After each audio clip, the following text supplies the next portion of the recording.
Hello students, a very good morning to all. Welcome to the TSN online classes.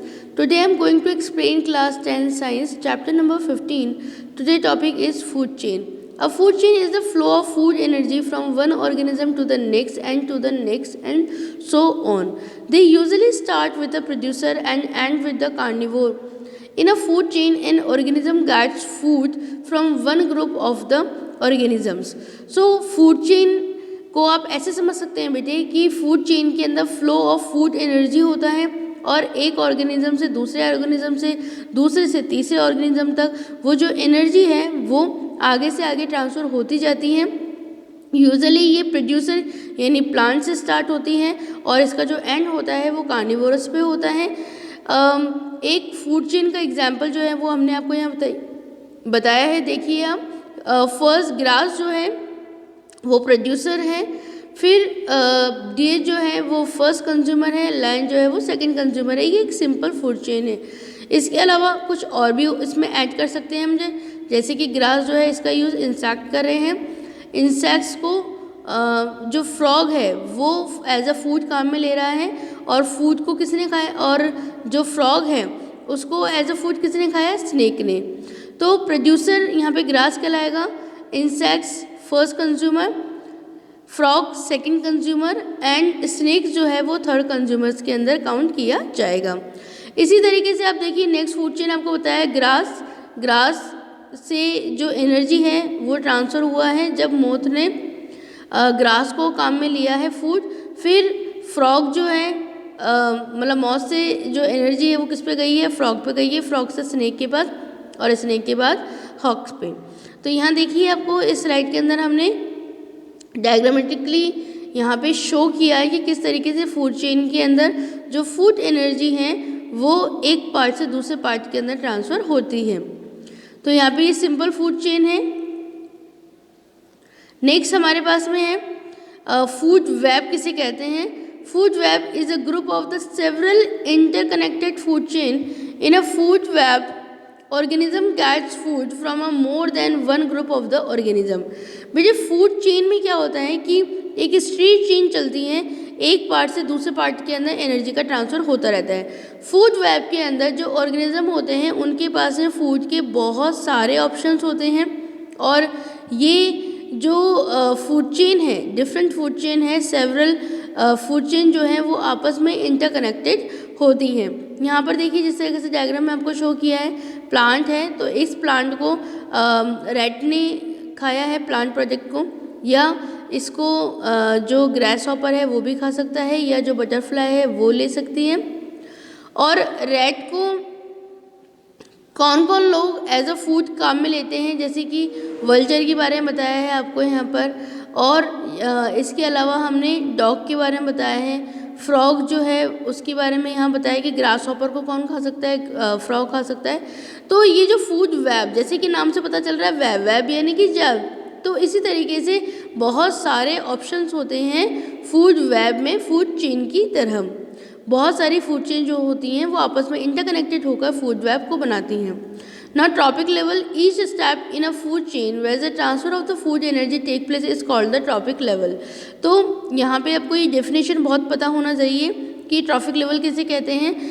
Food chain के अंदर हर एक step जो है जहाँ से कि फूड एनर्जी का ट्रांसफ़र हो रहा है उसे हम ट्रॉफिक लेवल कहते हैं। The first trophic level consist of producer. जो फर्स्ट ट्रॉफिक लेवल है वो हमेशा प्रोड्यूसर कहलाएगा। सेकेंड ट्रॉफिक लेवल जो है उसके अंदर प्राइमरी कंज्यूमर्स को काउंट करते हैं। थर्ड ट्रॉफिक लेवल के अंदर हम सेकेंडरी कंज्यूमर्स को काउंट करते हैं। The fourth trophic level consist of the tertiary consumers. Since the transfer of food energy decrease at every trophic level, the number of the trophic levels are limited and do not exceed 4 of 5। तो जो fourth वाला जो trophic level है उसके अंदर हम tertiary consumers को count करते हैं। यहाँ देखिए आपको डायग्रामेटिकली हम लोगों ने शो करा, it's a very important slide. Producer जो है उसके बारे में बताया है कि उसका एरिया जो है सबसे ज़्यादा है, हाई एनर्जी लेवल है उसका, और ये एनर्जी जो बार है ये इंपॉर्टेंट है, ये ड्रॉ करने के लिए आपके पास आ सकता है। प्रोड्यूसर से एनर्जी का ट्रांसफर प्राइमरी कंज्यूमर्स में हो रहा है, प्राइमरी से सेकेंडरी में और सेकेंडरी से टर्शरी में। अब इसके बाद में हाई से लो के अंदर एनर्जी का ट्रांसफ़र हो रहा है। नेक्स्ट यहाँ पे पॉपुलेशन बता रखा है कि प्रोड्यूसर्स की जो पॉपुलेशन है वो लार्ज है, और जैसे जैसे हम टर्शरी कंज्यूमर्स तक जाते हैं वो स्मॉल होती हुई जाती है। तो यहाँ देखिए आपको डायग्रामेट्रिकली हमने ये बताया है, ग्रीन प्लांट जो है एज ए प्रोड्यूसर हम लोग काम में लेते हैं, वो होते ही प्रोड्यूसर्स हैं। देन हर्बीवोर जो है वो प्राइमरी कंज्यूमर्स है, और जो प्राइमरी कार्निवोरस है उसे हम सेकेंडरी कंज्यूमर्स के नाम से जानते हैं, और जो सेकेंडरी कार्निवोरस है उसको हम टर्शरी कंज्यूमर्स के नाम से जानते हैं। Energy flow in trophic level, ये इंपॉर्टेंट क्वेश्चन है बेटे, लास्ट 2 to 5 ईयर्स से यहाँ से जनरली क्वेश्चन निकल रहे हैं। Green plants producers absorb about the 1% of the solar energy falling on the leaves and they store it and a food energy during the photosynthesis।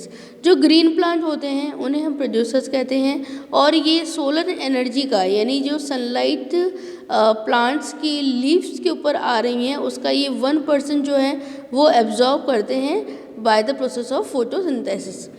During the transfer of the food energy from one trophic level to the next, 90% of the energy is lost to the environment and only 10% is transferred to the next trophic level।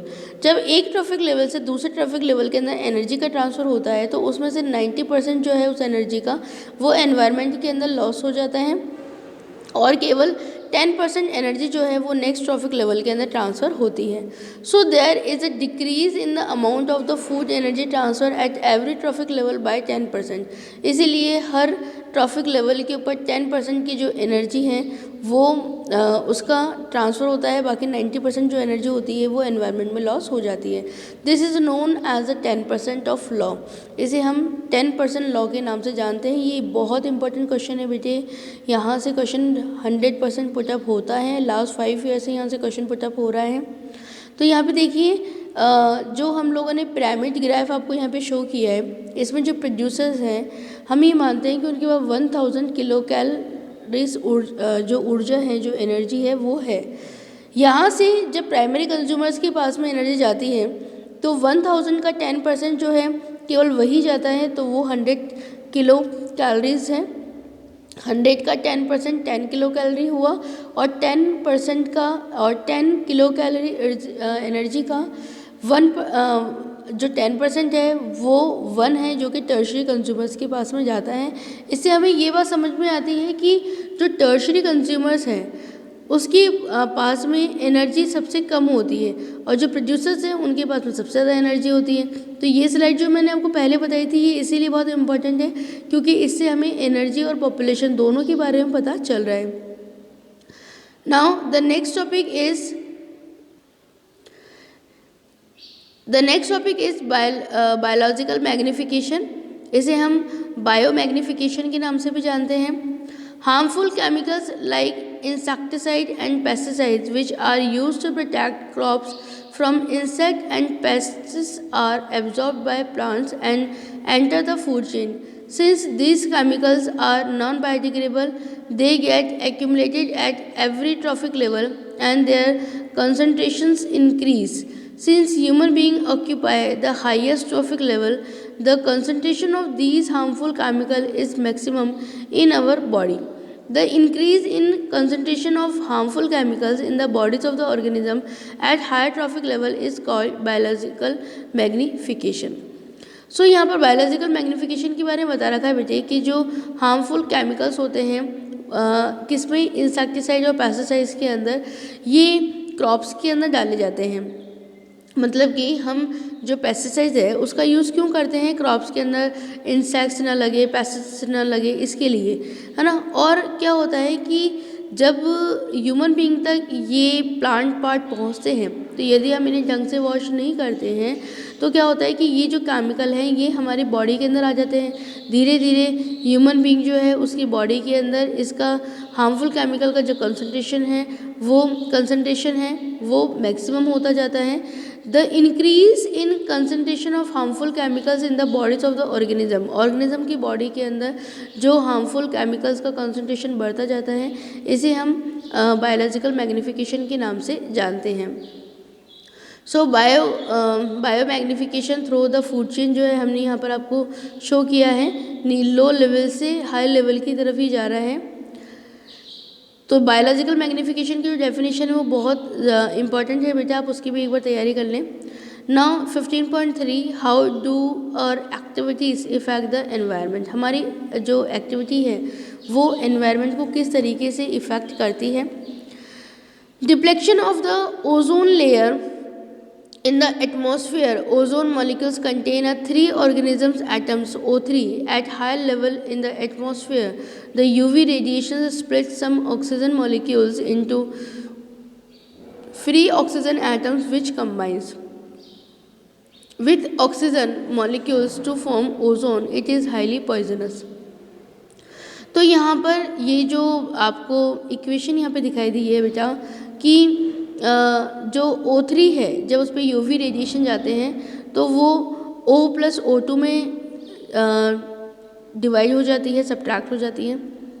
ये जो O2 है जब इस पर UV radiation जाते हैं तब ये O+O यानी मोनोऑक्साइड के अंदर टूट जाते हैं, ब्रेक डाउन हो जाते हैं।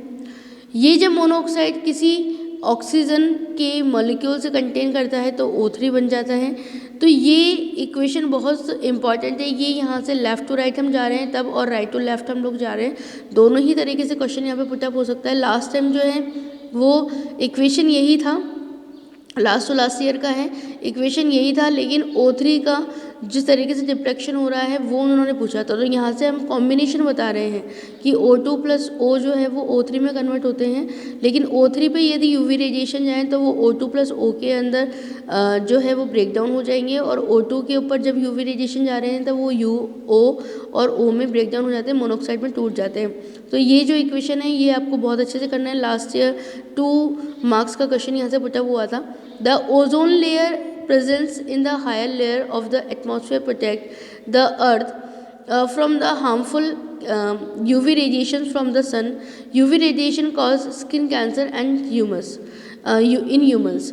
तो जो ओजोन लेयर के अंदर जिस तरह का डिप्लेक्शन हम लोग देखने को हमें मिल रहा है उसकी वजह से क्या होता है कि बेटा UV रेज जो हैं वो एनवायरनमेंट में एंटर होती हैं और ये जो UV रेज है इसकी वजह से जो ह्यूमन बींग्स हैं उनको स्किन कैंसर से रिलेटेड प्रॉब्लम्स क्रिएट हो जाती हैं और हमने देखा है कि लास्ट 10 ईयर से स्किन कैंसर से की जो डिज़ीज़ है वो बहुत ज़्यादा स्प्रेड हो रही है ह्यूमंस के अंदर। तो ये इतने पेशेंट जो हैं वो हमें क्यों मिल रहे हैं, तो उसके पीछे रीज़न यही है कि जो ओजोन लेयर है उसके अंदर जो होल हो गया है उसकी वजह से जो UV रेडिएशंस हैं वो एनवायरनमेंट में आती हैं और हम स्किन कैंसर की जो डिज़ीज़ है उससे इफ़ेक्टेड हो जाते हैं। सो आई होप कि ये जो टॉपिक है वो आपको अच्छे समझ में आया होगा। The next part of this chapter I will be explain in the next video. Thank you very much students.